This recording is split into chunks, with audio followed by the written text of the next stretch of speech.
Nasional 8 edisi 19 April, paparan-paparan utama malam ini. Kadar tol lebih rendah dengan lanjutan tempoh konsesi. Pelaburan terus meningkat, bukti rasuah di Malaysia terkawal. Hentikan segera tanda kecenderungan ke arah ekstremis. Untuk paparan penuh terus setia bersama saya Wan Lukman Muafizol dan Atikah Muhammad Naim dalam Nasional 8.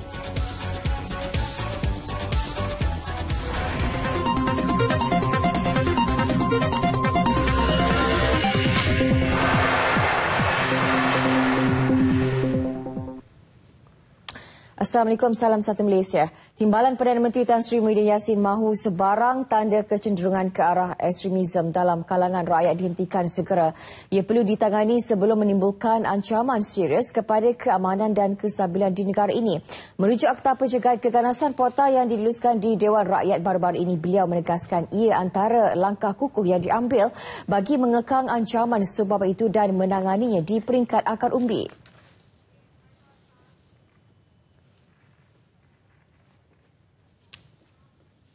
Extremism and terrorism, for example, has become one of the greatest threats that the whole world is facing right now. Signs of extremist tendency among our people must be quickly nipped in the bud before it poses a serious threat to the peace and stability of our country. And therefore, strong measures must be put in place to keep such threat in check and address its root cause. Beliau menyampaikan ucap tama pada Forum Antarabangsa mendampingi golongan muda untuk menjenayahkan perang dan mentenagakan keamanan di Pusat Dagangan Dunia Putra PWTC. Turut hadir pengasas Yayasan Kuala Lumpur untuk menjenayahkan perang KLFCW Tun Dr. Mahathir Mohamad. Tan Sri Muhyiddin memuji Tun Mahathir kerana sangat lantang menyuarakan kebenaran tentang kekejaman perang. For your bravery and perseverance in stating the brutal truth about war, and for your guts to stand against the powerful nations and the leaders to criminalize war. Well, in fact, telling the truth and standing against the power that be has always been your trademark ever since you were a young doctor. And of course, as an ordinary UMNO member then. Until today. And let me assure you, sir, you are not alone in telling the truth.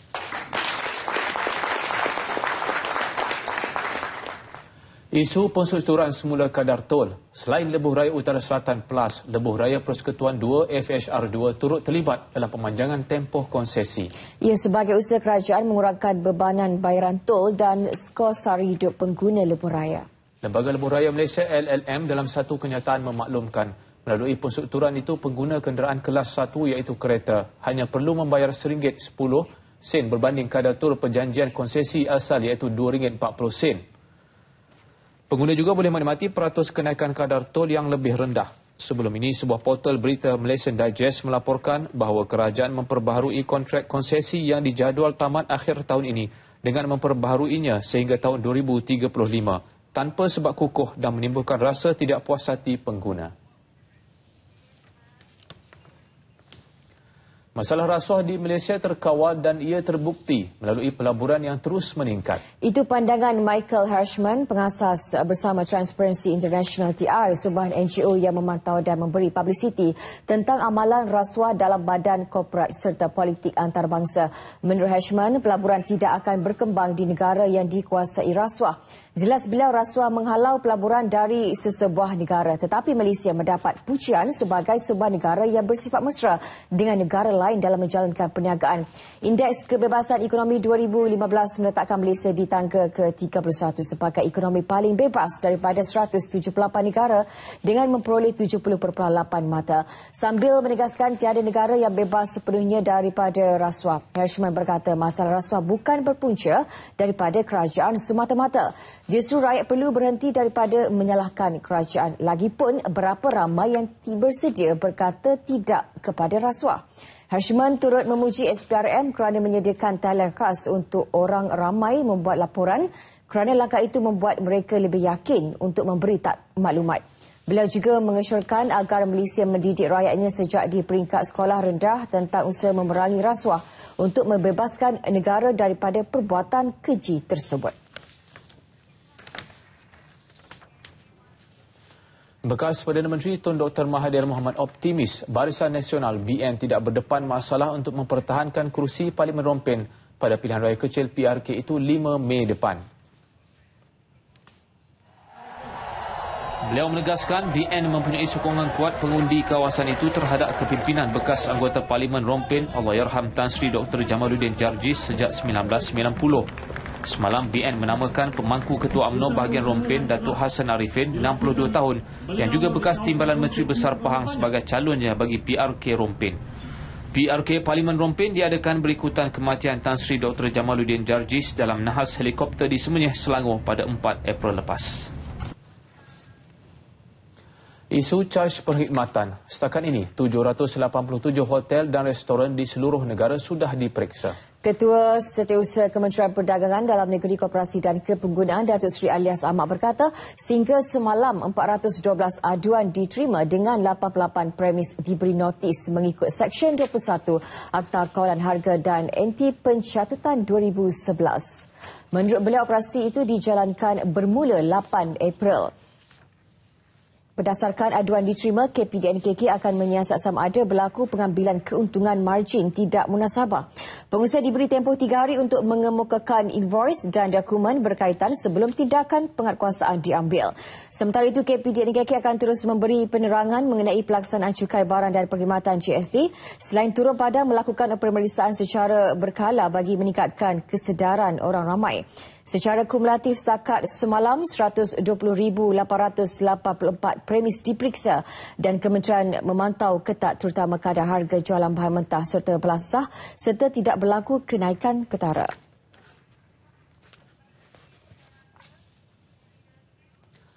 Hari ke-19 pelaksanaan GST. Siang tadi, kru RTM meninjau sekitar Pasar Chowkit. Beberapa peniaga yang ditemui berkata kebanyakan pengguna mengambil sikap berhati-hati semasa berbelanja.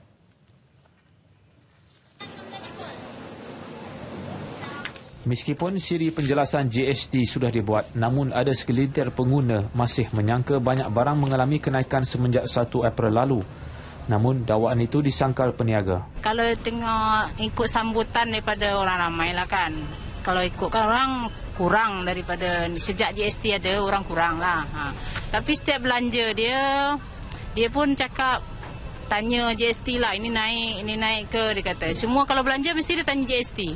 Saya cakap kalau ikut harga sayur kampung tak adalah naik, biasa je cakap. Tapi dia takut tu juga yang dia tanya lah. Sambutan pengunjung ni memang dia orang agak-agak lah. Because dia takut macam harga dia naik. So dia fikir kalau harga ni naik dia membebankan lah. Jadi macam kalau dia membeli tak macam biasa langsung dia ambil. So dia tanya harga sebenar. Kadang-kadang betul ke Kak ini naik ke atau harga ni tak naik ke, dia macam tu lah. Sekarang kurang lah sebab harga GST kan dah naik, jadi pelanggan pun macam dah kurang nak datang beli-beli barang. Sebab fikir harga naik kan. Seorang pengguna yang ditemui pula berkata beliau sentiasa mendapatkan barangan basah di Pasar Chowkit dan tidak terkesan dengan pelaksanaan GST. Setakat ni saya rasa okey lah sebab kita beli barang basah kan. Okey, barang basah dia tak naik banyak harga lah. Jadi maksudnya cuma yang kita terasa mungkin ada barang-barang yang tertentu sajalah. QPEX yakin Perdana Menteri Datuk Seri Najib Tun Razak dapat menerima cadangan dan rayuan penyelarasan gaji kaki tangan awam yang dikemukakan baru-baru ini. Bagi Presidennya Datuk Azim Muda, sudah tiba masanya gaji kaki tangan awam diselaraskan dengan situasi harga barangan terkini. Ketika diminta mengulas mengenai jawapan GPA tentang tangga gaji kaki tangan awam terendah melebihi RM820, iaitu sebanyak lebih RM1,200, Datuk Aziz berkata QPEX mengambil kira gaji pokok kaki tangan awam bukan dikira setelah dicampur dengan sedikit allowance tetap.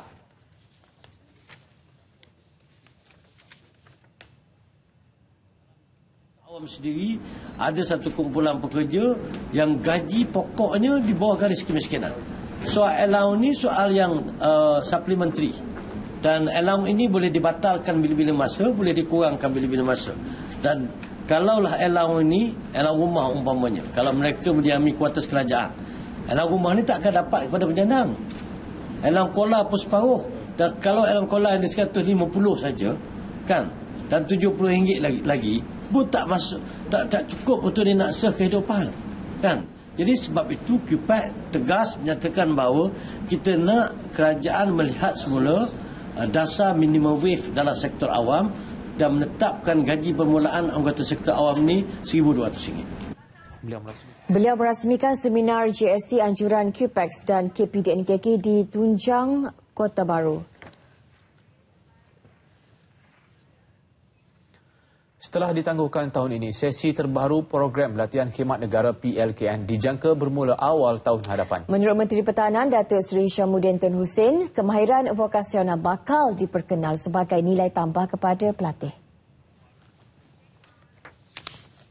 Fasa kedua tadi, the skills training, di mana kita dapat pastikan bahawa mereka diberikan latihan yang diminta oleh pasaran, market driven. Saya percaya bahawa kemahiran itu akan bersama mereka selepas mereka habis pelajaran pun, dan nanti tak semestinya mereka yang akan ke universiti, yang akan ke politeknik dan sekolah-sekolah teknikal dan vocational, semua itu merupakan sasaran. Itu sebenarnya lebih penting. Datuk Seri Syamuddin menghadiri Hari Terbuka Transformasi PLKN di Putrajaya. Beliau turut melancarkan portal maklum balas transformasi PLKN yang dibuka selama seminggu sehingga 26 April ini. Ia bertujuan memberi peluang kepada orang ramai menyumbang idea bernas bagi pelan transformasi PLKN. Seorang daripada 3 penjenayah yang diburu berhubung kes berbalas tembakan di Kuala Kedah pagi semalam sudah diberkas. Suspek berusia 34 tahun dicekup di sebuah hotel di Pulau Pinang kira-kira pukul 4 pagi tadi. Ketua Jabatan Siasatan Jenayah IPK Kedah, SCP Muhammad Nasir Ria berkata, semakan mendapati suspek mempunyai 15 rekod jenayah lampau termasuk jenayah kekerasan. Susulan penahanan suspek yang berasal dari Kuala Lumpur, polis kini sedang giat memburu 2 lagi rakannya termasuk seorang daripadanya dipercayai mengalami kecederaan akibat terkena tembakan yang dilepaskan anggota Stafok. Dalam kejadian di stesen minyak Petronas Jalan Kuala Kedah pagi semalam, pasukan Stafok terpaksa melepaskan beberapa das tembakan ke arah kereta suspek selepas suspek bertindak mengundurkan kenderaan dan cuba melanggar anggota Stafok dan kenderaan yang dinaiki. Bagaimanapun, kesemua suspek dapat meloloskan diri. Tidak lama kemudian, kenderaan yang dinaiki suspek ditemui ditinggalkan di stesen minyak Shell di Pendang. Suspek dipercayai menyamun pula sebuah kereta Proton Persona berwarna merah dan melarikan diri ke juru Pulau Pinang sebelum mencuri sebuah lagi kenderaan. Kes disiasat di bawah Seksyen 307 Kanun Kesiasaan kerana cuba mendatangkan kematian kepada anggota polis. Ini pula kes pengawal keselamatan mengamuk di sebuah bank di Taman Molek, Johor Bahru Jumaat lalu. Majikannya Safeguards G4S dalam satu kenyataan hari ini memaklumkan lelaki terbabit diambil bekerja mengikut peraturan ditetapkan. Malah dia mempunyai lesen untuk berkhidmat sebagai pengawal keselamatan mengikut undang-undang negara ini. Dalam kejadian 3.30 petang itu, seorang pegawai bank Ho Chin Tau, 33 tahun maut ditikam, manakala rakan sekerja wanitanya yang berumur 54 tahun cedera dilibas pengawal keselamatan terbabit yang mengamuk secara tiba-tiba. Suspek kemudian ditahan polis dengan bantuan orang ramai dan kini direman seminggu untuk siasatan mengikut Seksyen 302 Kanun Keseksaan. Suspek merupakan warga Malaysia yang telah berkhidmat dengan Safeguards G4S lebih daripada setahun dan syarikat juga tidak pernah menerima aduan berhubung tingkah lakunya atau berkaitan perkhidmatannya. Malam ini penuh debaran di mana 13 buah telefilm bertanding dalam anugerah tribut P. Ramlee yang akan disiarkan secara langsung di Auditorium Perdana Angkasa Puri bermula 9.05 malam ini. 2 drama terbitan unit drama RTM turut dicalonkan dalam anugerah ini. Baik, bagi mendapatkan perkembangan suasana di Auditorium Perdana itu, kita terus saja berlintas langsung bersama dengan Faris Izzat di sana. Faris. Ya, Lokman dan juga Atika, sememangnya keadaan pada ketika ini sememangnya amat mendebarkan. Di mana kurang 1 jam lagi kita akan bersama-sama menyaksikan Anugerah Tribute P.Ramlee 2014 yang akan ditayangkan secara langsung di TV1 tepat pukul 9.05 malam nanti. Dan pastinya kepada anda yang mungkin tertanya-tanya apakah sebenarnya Anugerah Tribute P.Ramlee ini, ia sebenarnya adalah inspirasi daripada lagu-lagu hasil karya Allahyarham Tan Sri P.Ramlee yang telah pun digarap dalam bentuk telefilm yang telah pun dipertandingkan untuk malam ini, dan ianya telah pun ditayangkan beberapa bulan yang lalu di saluran drama TV1. Dan untuk menggalakkan juga pertembungan idea dan juga kreativiti pengarah-pengarah muda dan juga pengarah-pengarah tersohor dalam penghasilan telefilm, daripada kesemua yang dicalonkan untuk malam ini, antaranya melibatkan Datuk Paduka Syuhami Baba, Irma Fatimah, Kamaruddin Ambak, dan antara pengarah-pengarah muda ialah Fahmi Sarindi, Nizam Zakaria, Azma Aizal dan juga ramai lagi.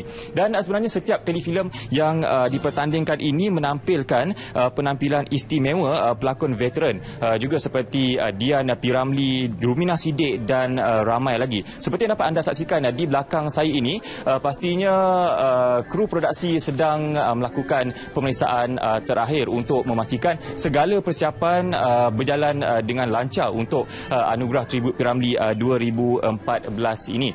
Dan untuk malam ini sebenarnya 13 telefilm dipertandingkan, di mana 11 daripadanya adalah telefilm daripada syarikat produksi swasta yang tercalon, dan 2 daripadanya untuk pertama kalinya dicalonkan untuk tahun ini ialah daripada unit drama TV RTM, iaitu telefilm Demi Waktu Mahani dan juga Apabila Kau Tersenyum. Dan untuk makluman anda juga, ini sebenarnya adalah tahun kedua penganjuran anugerah ini, di mana pada tahun lepas ia diadakan di Istana Budaya dan hanya menampilkan 9 kategori yang dipertandingkan. Dan untuk tahun ini pertambahan 3 lagi kategori yang dipertandingkan, iaitu Anugerah Khas Juri Jiwa P.Ramlee, Anugerah Khas Juri Pemikiran P.Ramlee, Anugerah Tokoh Lakon Filem Melayu, di samping 9 anugerah lain yang dikekalkan, iaitu Anugerah Pelakon Lelaki Terbaik, Pelakon Wanita Terbaik, Pelakon Pembantu Lelaki Terbaik, Pelakon Pembantu Wanita Terbaik, Skrip Terbaik, Sinematografi Terbaik, Penampilan Khas Terbaik, Pengarah Terbaik dan juga Telefilm Terbaik. Dan penganjuran untuk Anugerah Tribute P.Ramlee 2014 ini sebenarnya adalah hasil kerjasama antara RTM, Utusan Malaysia yang juga merupakan akhbar rasmi untuk anugerah ini, dan juga Suhan Movie, dan ditaja oleh D. Kisti Beauty. Dan selain itu anda juga boleh mendengarkan secara langsung melalui radio rasmi untuk Anugerah Tribute P.Ramlee, iaitu Nasional FM Sentiasa di Hati. Dan sekejap saja lagi akan juga berlangsung acara Kapet Merah tepat pada pukul 8.45 malam ini, yang akan dipengacarakan oleh pengacara Sharifah Sakinah, juga akan disiarkan secara langsung di TV1. Dan untuk malam ini Anugerah Tribute P.Ramlee 2014 ini akan diterajui oleh 2 pengacara hebat Malaysia, iaitu Awal Asyari dan juga Yasmin Hani. Pastinya untuk anda juga akan dipersembahkan dengan persembahan daripada artis-artis ataupun penyanyi yang cukup hebat, antaranya Datuk M. Nasir, Nasir Wahab, Azlan and the Typewriter, 14, Haziq, Black, Salwa, Abdul Rahman, Musli Ramli, Farhan dan juga Baladin. Dan pastinya untuk malam ini kita juga cukup teruja kerana akan juga berada di sini memeriahkan Anugerah Tribute P.Ramlee ini, iaitu yang Menteri Komunikasi dan Multimedia Malaysia Yang Berhormat Datuk Seri Ahmad Syabri Cik akan juga berada di sini untuk memeriahkan lagi anugerah ini. Dan apapun kepada anda semua, sekali lagi diingatkan kepada anda, jangan tukar siaran ini kerana pada pukul 9.05 malam ini akan diadakan secara langsung Anugerah Tribute P.Ramlee 2014 yang akan disiarkan secara langsung dari Auditorium Perdana di Auditorium Perdana Angkasa Puri ini, dan juga 8.45 nanti juga akan disiarkan secara langsung Kapet Merah untuk Anugerah Tribute P.Ramlee 2014. Dan saya kira itu sahaja dahulu perkembangan dan perkabaran yang dapat saya bawakan, gambaran sebelum anugerah ini bermula sebentar saja lagi. Dan saya kembalikan semula kepada rakan penyampai di studio 3, Lokman dan juga Atika. Silakan dengan perkembangan seterusnya. Terima kasih Faris. Baiklah, kita ke perkembangan seterusnya. Doktor pakar masuk kampung. Inisiatif itu diperkenalkan sekumpulan doktor pakar dari Hospital Seberang Jaya Pulau Pinang atas dasar keprihatinan terhadap pesakit. Siang tadi antara lokasi yang dilawati iaitu Kampung Permatang Tengah dan juga Kampung Patani. Rombongan diketuai Timbalan Menteri Kesihatan Datuk Seri Dr. Hamil Yahya bersama kumpulan doktor pakar melawat pesakit dari rumah ke rumah. Mereka meluangkan masa serta memeriksa pesakit yang pernah mendapatkan rawatan di Hospital Seberang Jaya dan kini dibenarkan pulang. Pesakit kencing manis Zahra Othman, warga emas berusia 70 tahun ini, antara yang dikunjungi. Kau minti-minti pun duk main melawan nanti. Duk main cek. Kadang pulang kali depan main. Kau nak. Terima kasih lah banyak-banyak. Pihak hospital tidak lagi menunggu pesakit mendapatkan rawatan susulan, malah doktor sendiri melawat pesakit di rumah bagi tujuan rawatan mahupun nasihat. Ini saya ingat satu hal yang sangat baik, mana doktor sendiri prihatin dan mereka sendiri pergi melihat pesakit dan bertanya khabar saya sebut tadi, bertanya khabar, dan kalau ada masalah yang timbul mereka akan boleh selesaikan. Ya. Menurut beliau, program itu akan diteruskan di beberapa lokasi lain. Kematian murid tahun 1 Sekolah Jenis Kebangsaan Cina SJKC Cianci, Plentong, Johor Bahru pada minggu lalu disahkan bukan disebabkan penyakit tangan, kaki dan mulut HFMD. Pengesahan itu hasil ujian sampel darah oleh Makmal Kesihatan Awam Kebangsaan. Kesihatan dan Alam Sekitar Johor Datuk Ayub Rahmat berkata hasil sampel mangsa yang dihantar mendapati ia positif virus enterovirus tetapi bukan kadar peratusan yang kuat dan berbahaya. Kemungkinan terdapat faktor lain menyebabkan kematian tersebut. Ada faktor-faktor lain yang menyebabkan juga membantu kepada kematian tersebut. Jadi kita pun kena tengok dari segi apakah sebabnya, mungkin komplikasi sama ada dia ada infection, mungkin dari segi sebelum tu dia dah makan ubat yang lain dan juga perkara-perkara yang lain. Ujian sampel 13 lagi murid dan kakak mangsa didapati negatif daripada virus berkenaan. Bahaya terkena bahan sampingan, itu risiko dihadapi pengguna dan pembeli produk kesihatan menerusi internet. Antara produk kesihatan yang popular dan berisiko tinggi dijual secara dalam talian ialah ubat kuat untuk lelaki dan juga ubat pelangsing serta kosmetik untuk wanita.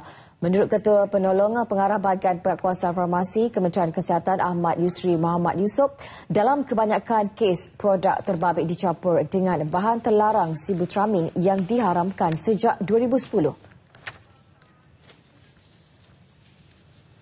Terdapat peniaga-peniaga yang sengaja mencampurkan sibutramin ini dalam produk-produk farmaseutical ataupun makanan dan mempromosikannya untuk pelangsingan, di mana sibutramin adalah berbahaya dan boleh menyebabkan kerosakan buah pinggang dan juga gangguan kepada sistem saraf pusat dan juga psikosis. Beliau menjelaskan demikian semasa menjadi tetamu nasional 1 di Angkasa Puri. Daripada 1,500 produk dipantau Kementerian Kesihatan melalui media elektronik, terdapat 13 produk melanggar peraturan. Selain menyiasat semua laman web terbabit, Bahagian Penguasaan Farmasi KKM turut menyerbu premis di Syaki serta mengawal pintu masuk negara dengan bantuan pelbagai agensi bagi membantras penjualan produk tidak berdaftar. Penjual boleh dikenakan denda sehingga RM25,000 atau penjara 3 tahun atau kedua-duanya sekali mengikut Akta Kawalan Dadah dan Kosmetik 1984. Lebih 100 pelajar Malaysia masih berada di negara bergolak Yaman dan enggan kembali ke tanah air. Menteri Pertahanan Datuk Seri Syamuddin Tun Hussein berkata mereka mempunyai sebab tersendiri. Antaranya perlu menghadapi peperiksaan. Ada yang berada di kawasan-kawasan yang tidak ada pertempuran seperti di Hadramaut atau di Sanaah pun tak getir seperti di Aden. Mereka tak rasa diri mereka tak selamat. Tetapi saya nak ingatkan kepada mereka, keadaan boleh berubah bila-bila masa. Jadi dalam keadaan macam itu kena fikir baliklah. Kalau ada ruang, sebab tu C-130 kita yang berada di sana sekarang, saya tak minta mereka kembali. dengan harapan bahawa ada lagi anak-anak kita yang nak balik ke tanah air, sekurang-kurangnya pesawat kita ada di sana. Pelajar terlibat juga pergi ke Yaman secara persendirian dan tidak dibiayai oleh kerajaan. Justru agak sukar untuk memaksa mereka kembali ke tanah air meskipun situasi di Yaman amat membimbangkan. Sebelum ini lebih 1,000 pelajar dan rakyat Malaysia berada di Yaman.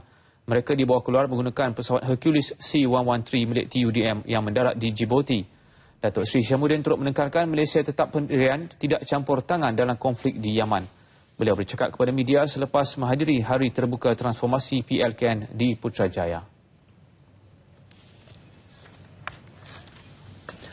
Perdana Menteri Datuk Seri Najib Tun Razak akan melakukan lawatan kerja 2 hari ke Indonesia bermula Khamis 23 April bagi menghadiri sambutan ulang tahun ke-60 Persidangan Asia Afrika dan ulang tahun ke-10 Perkongsian Strategi Baru Asia Afrika di Bandung. Wisma Putra dalam satu kenyataan memaklumkan lawatan 2 hari itu akan memberi peluang kepada Perdana Menteri untuk bertukar-tukar pandangan mengenai isu dua hala, serantau dan antarabangsa yang mempunyai kepentingan bersama dengan para pemimpin dari negara Asia dan Afrika.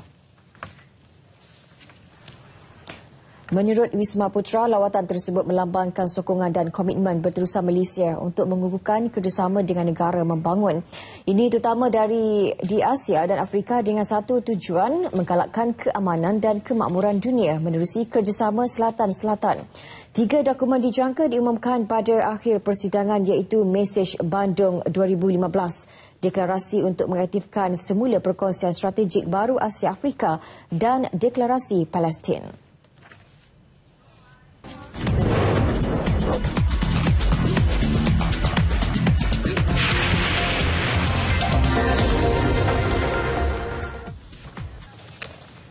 Selangor dan Felda United enggan mengalah dalam perebutan kedudukan teratas Liga Super selepas mengharungi 8 perlawanan. Kedua-dua pasukan hanya dibezakan dengan jumlah jaringan. Mehmet Durakovic maupun Irfan Bakti tidak boleh leka kerana The Corps sedia menanti untuk memintas. Juara Liga Perdana musim lalu PDRM dalam diam mengikuti rapat The Red Giants dan The Fighters yang rancak berebut takhta Liga. Namun, Azman Adenan tidak mahu pemain-pemain dibuai mimpi dengan kedudukan ini kerana masih banyak lompang yang perlu diberi perhatian. Masa kita dapat lihat kelonggaran setelah kita mendahului 3-0, ada 2-3 perkara yang perlu saya perbaiki selepas ni dan dalam masa sama apa sekalipun saya mengucapkan syabas kepada pemain-pemain saya yang orang cakap menunjukkan semangat juang dan tidak putus asa. Ini yang saya nak setiap perlawanan mereka harus teruskan konsisten tu. The Corps hanya dibezakan 2 mata dengan 2 pasukan teratas selepas meraih kemenangan kelima susulan kemenangan di Selayang malam tadi. Irfan Bakti Abu Salim pula optimis pemain The Fighters kian cemerlang dalam setiap perlawanan. Kejayaan di Kuala Terengganu dianggap persembahan terbaik Felda United malah terus memberi tekanan ke atas Selangor. Mereka mengekalkan rentak yang sama sebagaimana di babak pertama dan babak kedua. Dan kemasukan Edwards sikit sebanyak melebihkan lagi tekanan di bahagian atas terhadap pemain-pemain pertahanan Terengganu. Jadi hasilnya kami dapat 3 mata pada malam ini. Satu kemenangan yang manislah di tempat lawan. Selepas 8 perlawanan, Felda United menyaringkan 16 gol, kurang 2 berbanding Selangor. Kemenangan ini diharap menjadi penyuntik semangat kerana Felda United akan melayan kunjungan Pahang Sabtu depan. Turut berada di kemuncak prestasi pendahulu ketika ini iaitu Selangor. Pastinya tidak ramai yang menjangkakan pencaturan Mehmet Durakovic mampu membuatkan Fandi Ahmad tergamam di Shah Alam semalam. Players have been unbelievable. They are working hard every day training and it shows on the park. And I said before, we don't have superstars. We're a very battling team. We work hard. We fight for each other. And you can see it on the park. You can see for 90 minutes, everybody gives everything. And then when you are tired, we put somebody else and he does the same job. So everybody's on the same page. We work hard and the results will come. Perlawanan ke-9 Liga Super, Selangor bakal bertandang ke Gelanggang Keramat, Kelantan di Kota Baru Sabtu depan. Telefon pintar menjadi pilihan masyarakat kita hari ini. Pelbagai model terbaru muncul di pasaran. Bagi yang mampu, pilihan sentiasa ada. Bagaimana pula dengan etika ketika melayari internet? Baik, untuk laporan terperinci kita ikuti info teknologi dan gadget. Minggu ini kita saksikan 2 telefon pintar terbaru yang dinanti-nantikan oleh peminat telefon pintar di Malaysia. Pertama sekali, Samsung Galaxy S6 dan Galaxy S6 Edge.